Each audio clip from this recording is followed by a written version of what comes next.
Hello everyone. Hope you are having a great time at the Salesforce Radiant Sun Growth Summit.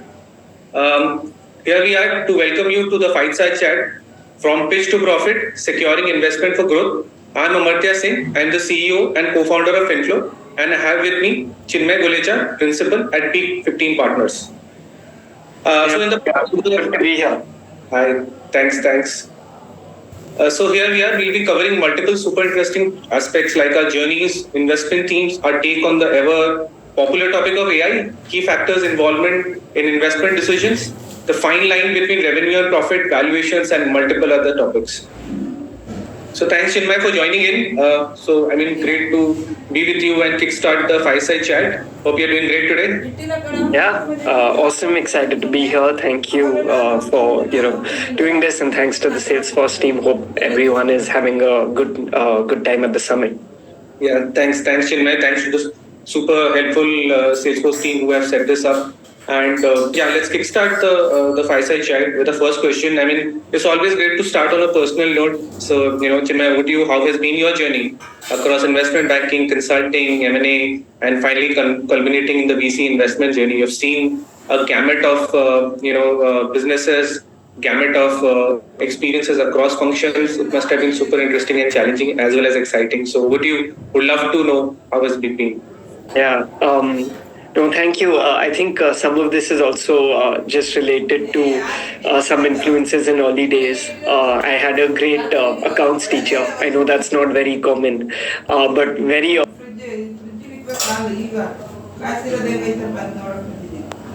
consulting to financial services organizations, and then eventually in investing, first in private equity, and then at Sequoia, where I've been about 6 years now, Peak 15 Partners.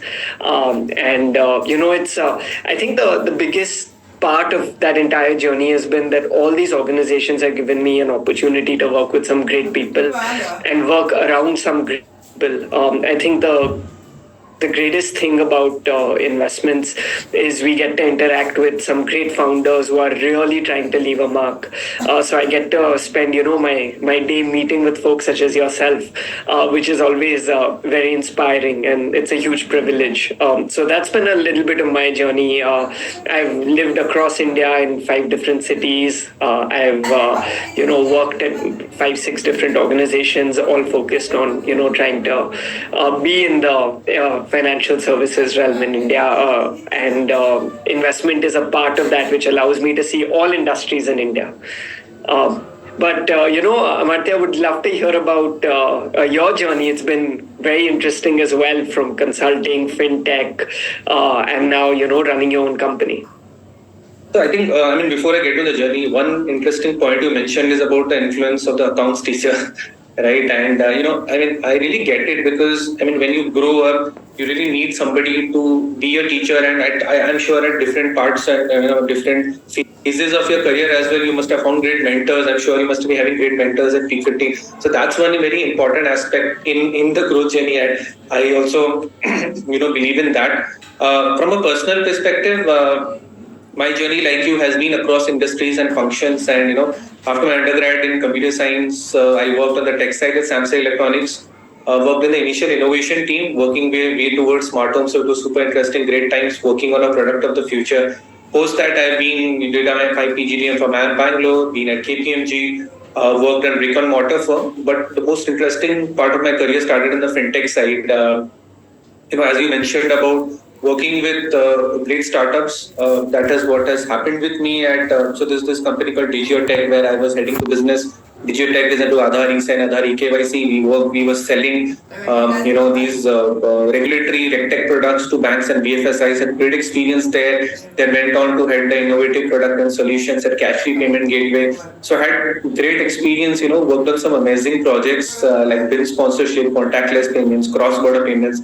So great, exciting time. And then I decided to take up the risk factor up a notch by becoming a co-founder with my co-foundership at Uvic Payments. We were a contactless payment solution. We worked with banks and BFSI in enabling card-based payment acceptance on mobile phones, right? So it was a great technology, great deep tech, very painful to go through the entire testing and, R&D, but it was very, heartening at the end. We got acquired by Infibeam Avenue, so I took an exit and started FinFlow with Shivam. Always loved the opportunity that entire CFOs and finance tech provided, and we loved how CFOs of post 2020 have been thinking beyond investing merely in ERPs and accounting software. They are looking to invest in multiple other use cases, right, using artificial intelligence. So we decided to build around it. A couple of years later, we have great customers, investors, and team with us, and it's been a roller coaster journey full of challenges, growth, and excitement. So all charged up for the FinFlow growth trajectory. So hopefully, let's fingers crossed for the future. Awesome, fingers crossed. Thanks, Chinmaya. And getting into the little bit more serious side of the fireside chat, right? So, we are talking about multiple themes and industries, right? There are enterprise SaaS, there is AI, then there is the B2C and D2Cs of the world. There are retail side of the world. There are so many different themes and industries that that are there.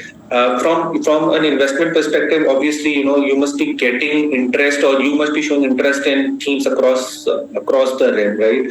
And would love to know what are the two favorite themes and industries that you believe you're super excited. I mean, what is it like?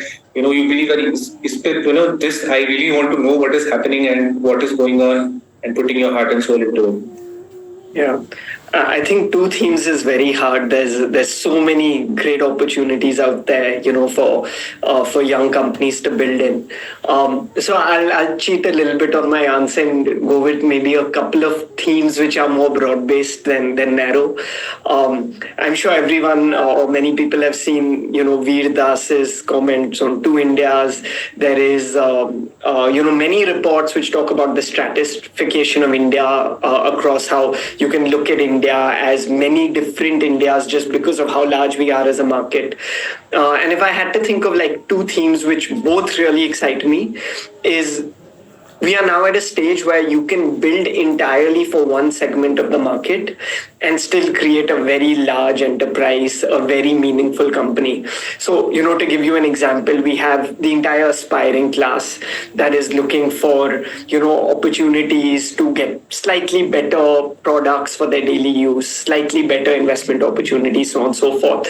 So you have consumer brands like Mama Earth or Mokobara, which are, some of the companies partnered with. You have investment apps like Cred and Grow. You have all of these great opportunities catering to this class that wants to do more. I mean, enough people would have been trying to get Coldplay tickets and realize that there is an India which can maybe support 10, 20 concerts, not just one or two. And at the same time, there is this other theme where, if you build for the rest of the country, it requires a very different mindset, a cost efficient mindset, to build and get the rest of the country up the curve. So we invest, for instance, in NBFCs, which serve the bottom of the pyramid. There's Five Star Finance, which is public, Finova Capital. We have consumer brands focused on the 5 rupee SKU point, like Pratap Snacks. So, there is this dichotomy, but they're both very exciting. I would say, something like what you do lies maybe in the second, where enterprises still behave more like the second of India, which is we will cut all corners and not pay. But these are all very interesting themes, because getting people to use products, getting people financial services for what they want in their journey, getting people consumers, brands, is all very exciting. So I think I cheated a little bit by not picking two small niches, but there's just so much opportunity. Like, why limit yourself to two things? Effectively, there's lots to do. Right. I think, a great interesting point, because the consumer brands and the entire aspect of betting on where consumers are investing or buying products or purchasing products, that's really interesting and exciting, right? And overall, the Indian demographics is changing. We are one of the biggest drivers in population and one of the biggest in GDP growth. So there have been a tons of positive macro that is coming across from the entire country, and I believe this is the best time to also build it in the entire space. So great, thanks for sharing your themes. And it's okay to cheat, because I understand, because when you are excited about some things, it does not necessarily to just restrict it to themes. It can be across. So thanks. Yeah.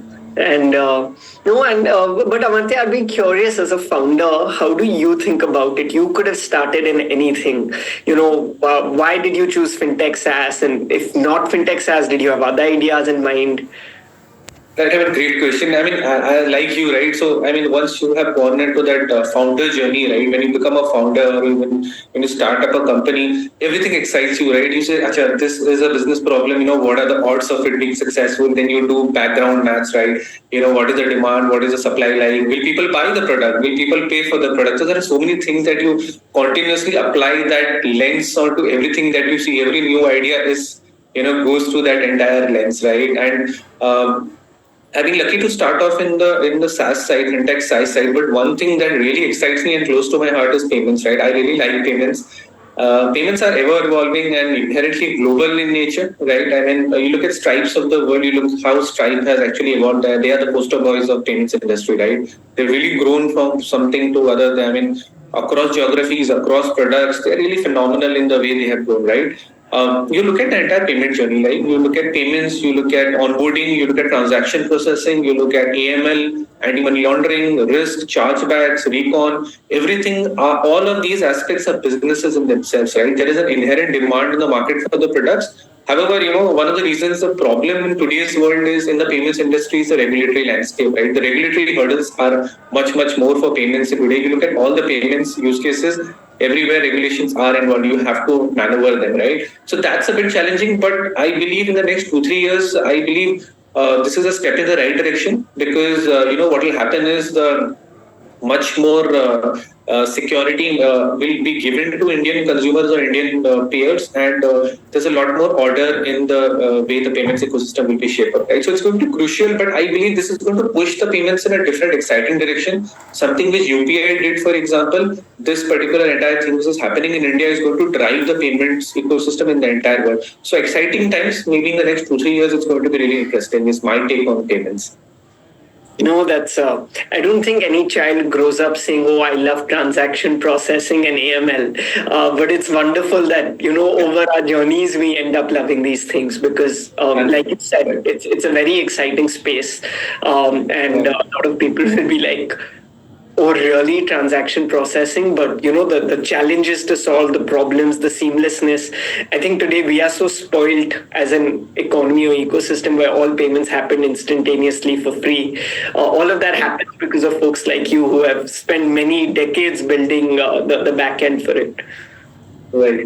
Thanks, Chinmaya. So I think let's move to the next question. This is a very popular topic, Gen AI. So let's talk about Gen AI and predictive AI and other aspects of AI. What is your take on the entire AI space, including Gen AI and predictive AI? I mean, there have been booming investments across the world in this space. There are booming consumer adoption in this space. More learning in this. More people know about Gen AI, want to learn about Gen AI. They're using, for example, ChatGPT, Geminis of the world in writing emails. So there is a prevalent usage of AI across. What has been your take as an investor in general, as a person who's been observing this space since a long time? Yeah, one of those hot topics. Look, I think, and for good reason. Unlike other, topics or other aspects of change that happen, normally you impact a few industries. There was obviously the internet that appended many different industries in terms of over a 20-30 year period of how industries evolved. There was mobile, which happened about 20 years ago now. Right. Which we as a country have been big beneficiaries of for almost everything. AI is probably the next wave, and by probably I think there is almost consensus now that that will be true. I think enough people now play with various AI tools to know the power that it harnesses. Very interestingly, yesterday, Sam Altman of OpenAI wrote a piece called "The Intelligence Age." Most people may not have come across it yet, but I would highly encourage folks to read it. It basically talks about how we will have at some point super intelligence that can solve problems which humans would have taken forever to do, and what that can unlock is unknown even to us. So I think we are very excited about the opportunity. There's one more aspect on the excitement of this opportunity. So as a fun fact, the cost of a token to get to use Gen AI has fallen 240 times in the last 12 months. So the amount it took for you to generate the response is now 240 times cheaper in 12 months because of infra, because of people optimizing things. It is now basically clear that for most tasks, we can use Gen AI practically for free, similar to how we now use the internet for free on our phones. And the value that can unlock is tremendous. Um, so, from an investor standpoint, these things all come together. I think there are two things which really excite us. One is we're really excited about being the talent capital of the country. I think there's a lot which our talent can do, which is build global products, we are now at the same speed as what is happening in Silicon Valley. Our engineers are as good as plugged in, know what's happening, can build solutions. So I think that is one big exciting theme for us. There have been many companies we've met and partnered with on that journey. The other one is building India specific use cases. That is typically India has built for India because we are such a large market with so many nuances. We've partnered with this company Sarvam.ai, which is trying to build the foundational model for which can then be used to build, AI specific use cases. So we're also excited about that opportunity. So both global and India, but we have the talent, we have the capability. So it's exciting times.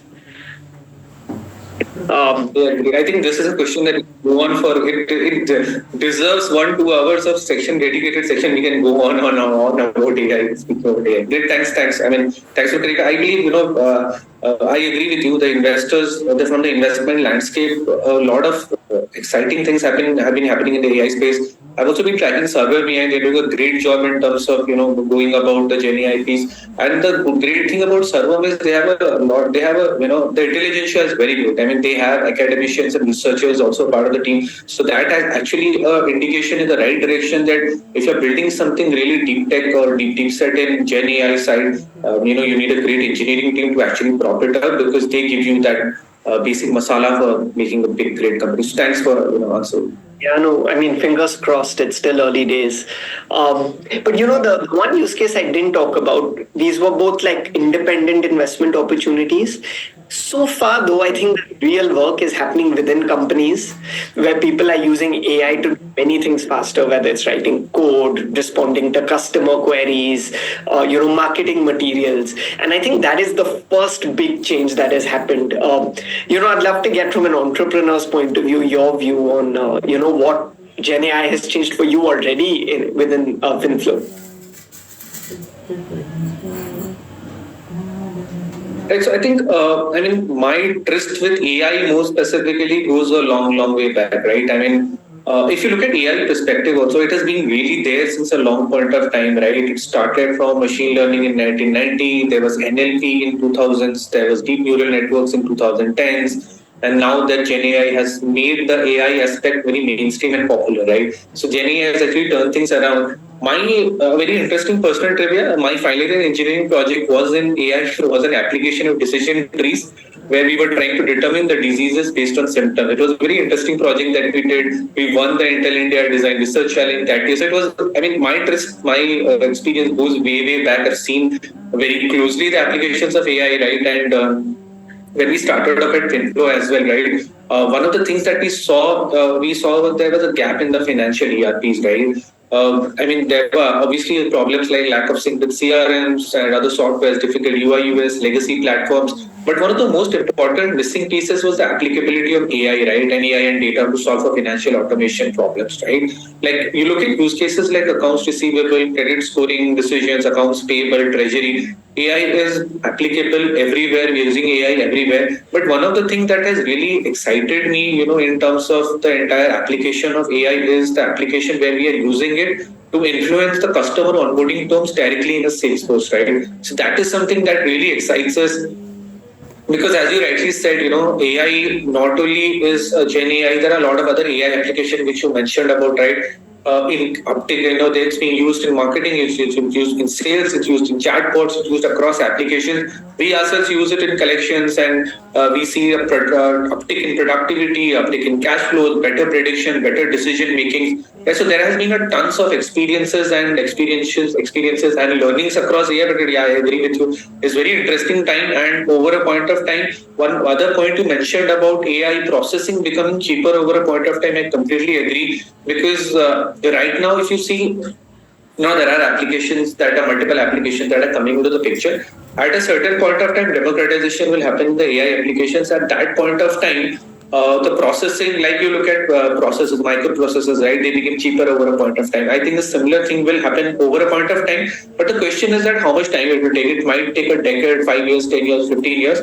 But I believe IAR is going to disrupt the entire financial transformation stage. But exciting times, I completely agree with you.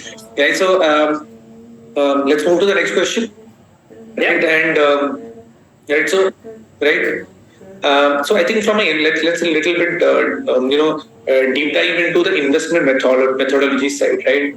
We have multiple startups and multiple firms who are smart SMBs who have just started up retail or tech side or non-tech side. So there are a lot of founders and executives and operators in the fireside chat. Would love to know a little bit more about what are the key factors that you look for in a startup when considering an investment, right? There are inbound folks that come to you for investment. You also do outbound. What would be the two? First of all, that it's a two-parter. What are the number one? What are the key factors that you look for in a startup when you are considering an investment? Number two, what would be the top three suggestions that you would give to startups that are looking to raise? Got it. Okay, so let me start with the first part, which is what are key factors we look at. I think actually let me start differently. Let me start with by saying, look, there are many ways to build a great business, and many businesses have different routes to success. Some are in industries which require lots of capital, need turbocharging. Some of them are, can be built slowly, steadily, are smaller markets but highly profitable endeavors, and so my answer is going to be a little bit more pointed towards what, say, a venture capital or investment firm works. It's not to say that's the only things to look for in finding great businesses. Now coming to what we would tend to look for, I think there's three very simple things that we look for. The first is we tend to partner all the way from just an idea stage to all the way till companies go public. The number one thing is always the founder and founding team. Someone who really cares about the market, is very passionate about it. You'll hear this a lot. Entrepreneurship's a fairly lonely journey, and it has lots of ups and downs. It's hard work, and so someone who really wants to solve a problem and who wants to build for something over 5, 10, 15 years.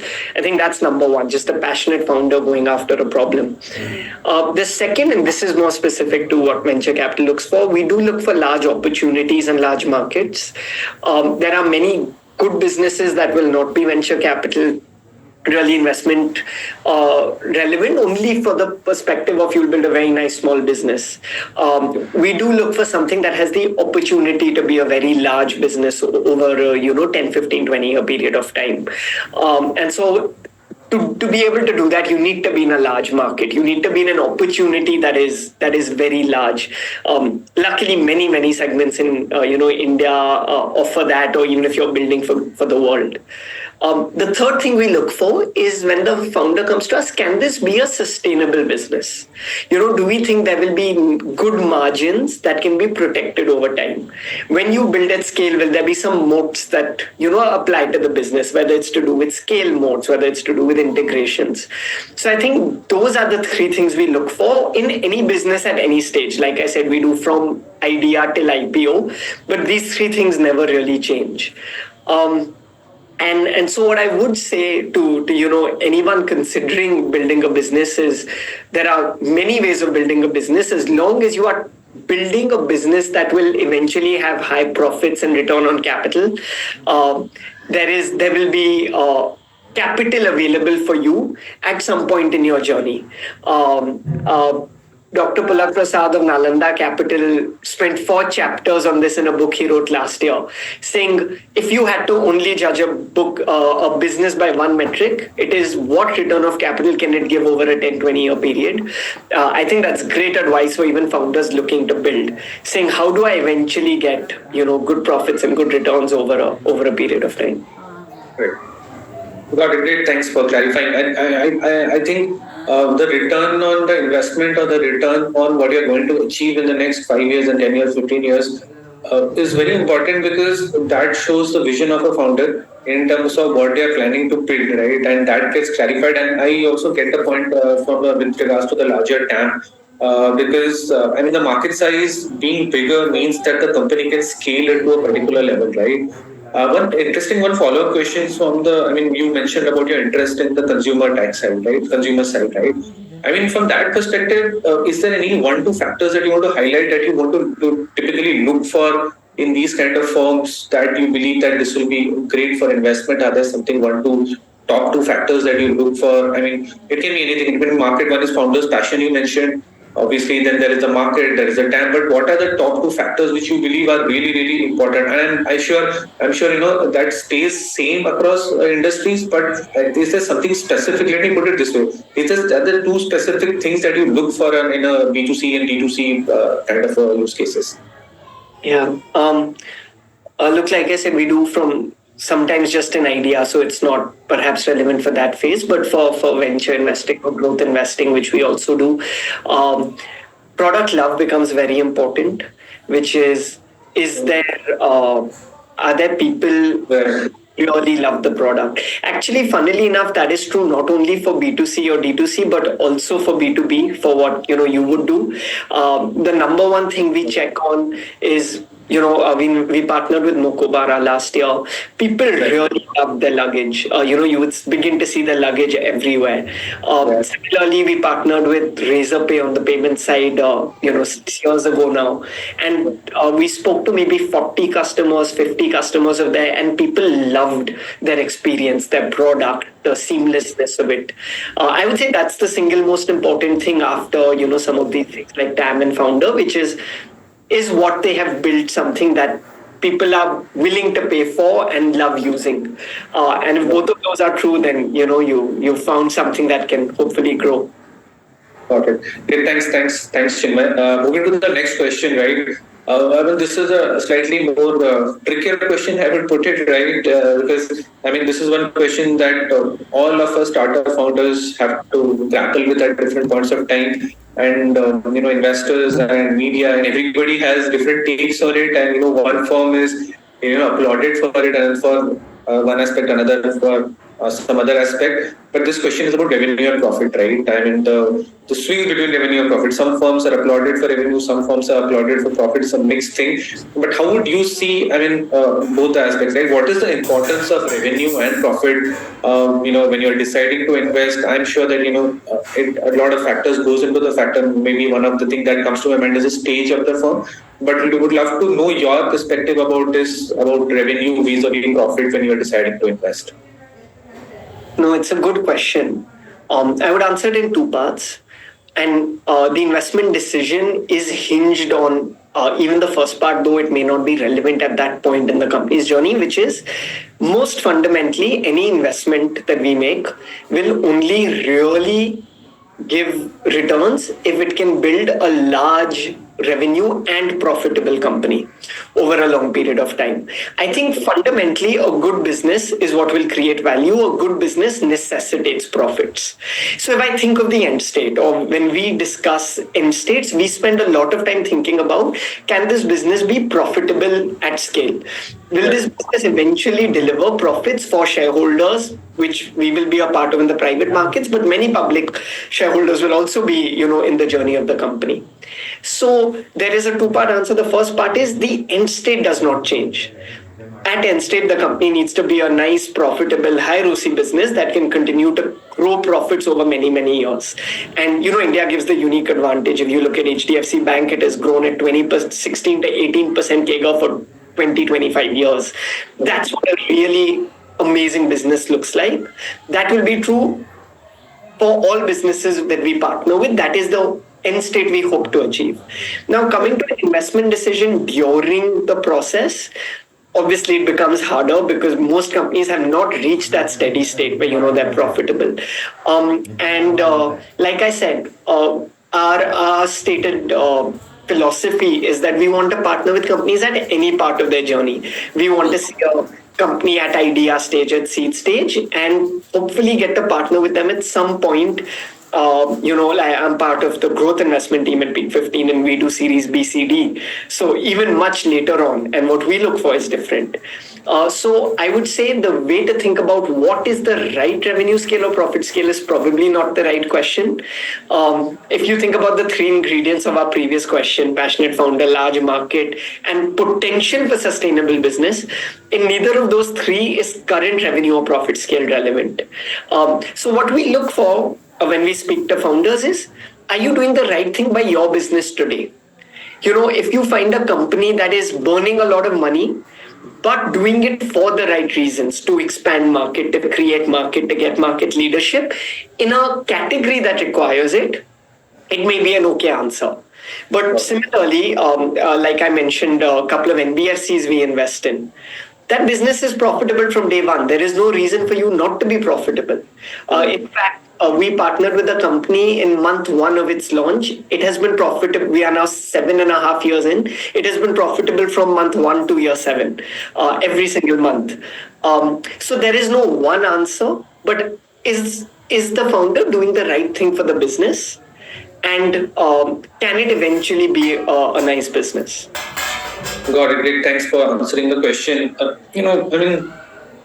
One interesting aspect that you mentioned was with regards to the companies, right? And obviously, one is, the sustainable growth is a very important aspect. And you mentioned about the finance sector investments in the fintech side, and you mentioned about other aspects of like investment, like in Mokobara and Razorpay. Obviously, all industries have a different life cycle of it, and that's where your sector expertise comes to the picture. Where you have worked across sectors, you understand nuances and nitty-gritties of each sector, when revenue should be prioritized, when a profit should be prioritized, or how are you working towards? Is there a plan towards working towards a profit? Is there a plan towards, for example, somebody is profitable, then the question is that how big they can become, how big they can scale, right? So, interesting, and thanks for the great answer on this. No, thank you. Look, I think it is an iterative process. We spend lots of time discussing it with the founders. Sometimes we disagree, and more often than not, the founder is right. And so, that's part of the journey. Hopefully it's everyone is aligned on creating a great company. The path may vary, the vision for a period of time may vary. That's about it. But I think it's really hard for founders to figure out what this exact thing is, and hopefully people get the right inputs, advice along the way, or make the right decisions along the way, even disregarding some of that. But it's always better to hear from a founder. Like I'm sure you deal with this conundrum all the time, which is, should I focus more on revenue, profits? What is the right answer? How do you think about it? Interesting question. So, for a founder as well, right? So, I've worked in startups. I've been tracking startups. I've seen startups of different shapes and sizes, right? While some firms are focused on profits and margin, right? Others focus on aggressive growth in revenue and volumes, and you have the numbers in the game, and then you can figure out a way to profit because you have the number, you have customers, right? And both are sides of the same coin, and both kind of, I agree with what you mentioned, right? Both adhere to the norms in the respective industry and sector. So there are two kinds of players, right? One player who is trying to build something in a similar space, maybe it might be a different idea kind of a thing, but it's a similar space. So there are some benchmarks, or there are some comparisons already building in, right? On the other side is just building something really, really new. Then nobody knows the right answer. Then everybody tries to figure out how they can predict it, right? But for the first category, when you're building kind of a similar space, but a little bit different kind of a disruptive idea. So there, I mean, revenue and tie volumes are typically preferred, and profit margins comes in later. So, I mean, I believe personally from the as a founder, right, both are important at different stages of the firm, right. I mean, during the initial stages, revenue is very, very important, right? You really need to scale up the business, and you really need to see the business coming in. More customers means more usage of the product. And I'm talking about revenues. It's also more usage of the product means more learnings in the product cycle. Your product feedback becomes much better. You're building for the market rather than building based on your gut and instinct, right? And that I believe is a very big differentiator, right? Whether you are building it for the customers or you're building it based on your own thought process, and that comes in only when customers start using it. Your product robustness, scalability, everything comes to the picture, right? So that boils down to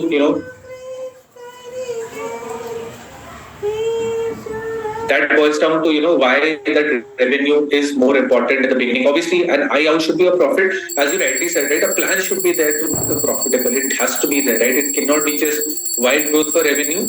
You have to know how you will make money, how you will turn profitable. So that is important. But as the company grows and matures, I believe profit becomes more and more important, because ultimately you have to sustain growth from cash flows, and that I think is the one of the biggest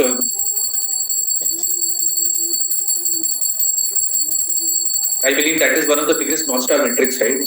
How do you sustain growth from cash flows, and that's where profit is important for any organization, right? So that's where how I see the balance between revenue and profit. Focus on revenue. We focus on the revenue during the initial stages. As and when we grow and mature, profit becomes more and more important.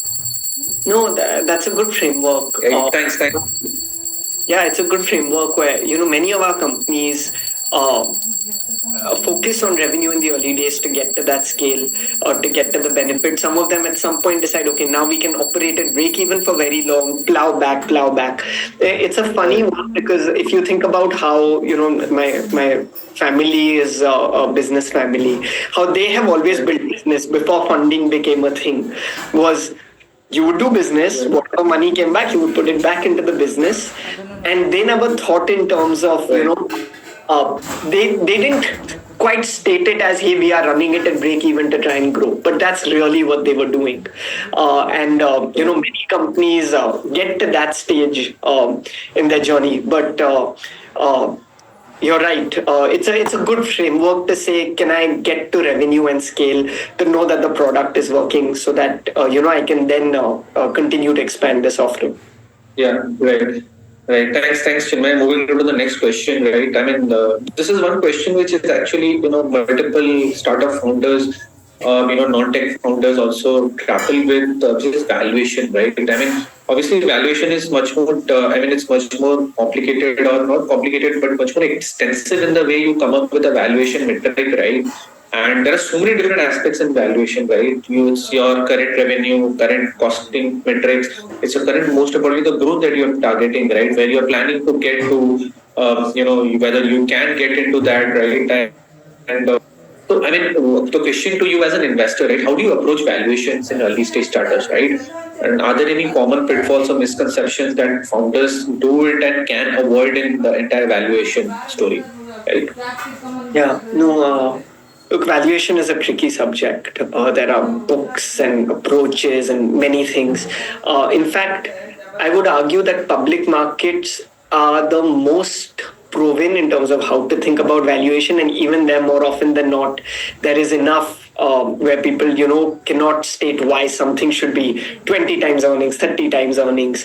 So it's a hard problem. Now imagine that in the early stage we sometimes invest on ideas like, what do you value, or a young company which has no revenues, or some revenue, no profit. So these are very hard.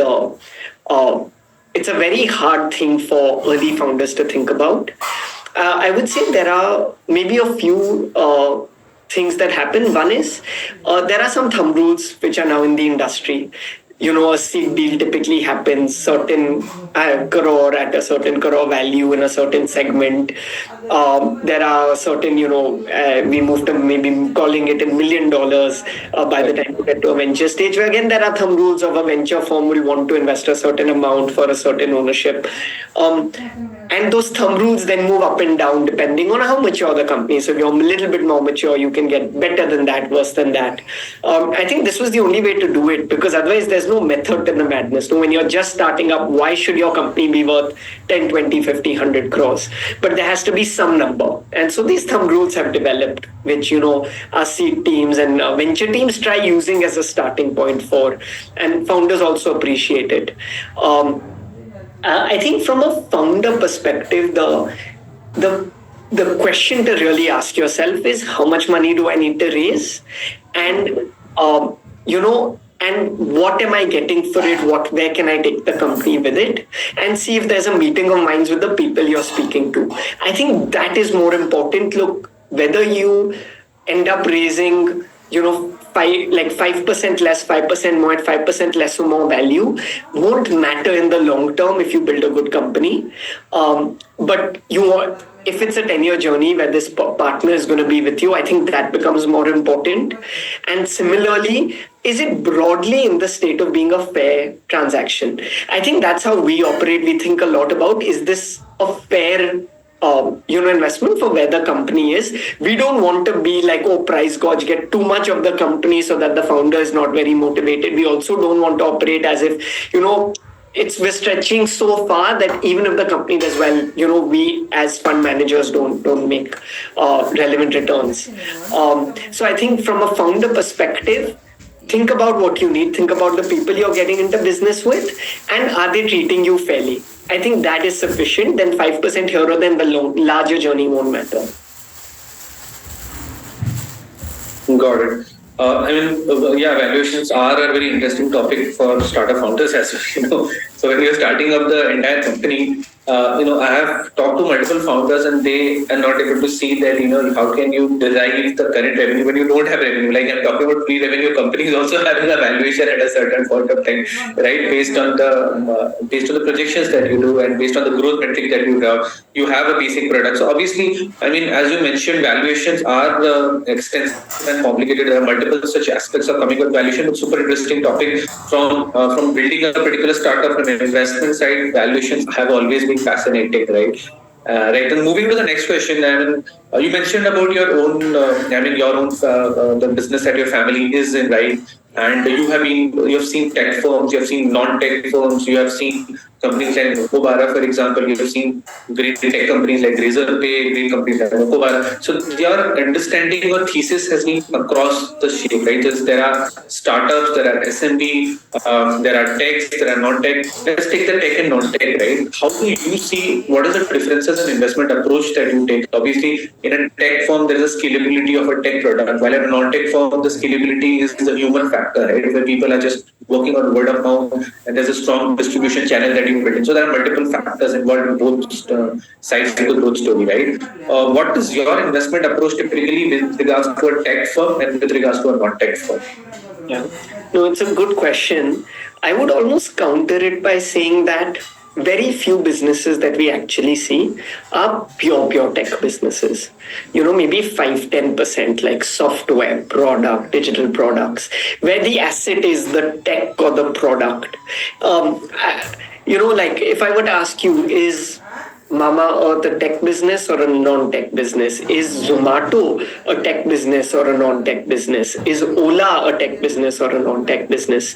While there is a tech element and there is an app, you still need to, for instance, in Zomato's case, manage thousands of restaurant relationships, tens of thousands of driver relationships.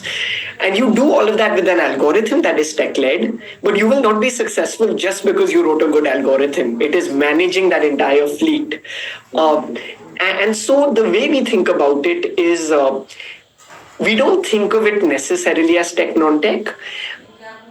I would almost advise any founder today to think about life as, what are all the pieces of technology that will help my business be more efficient?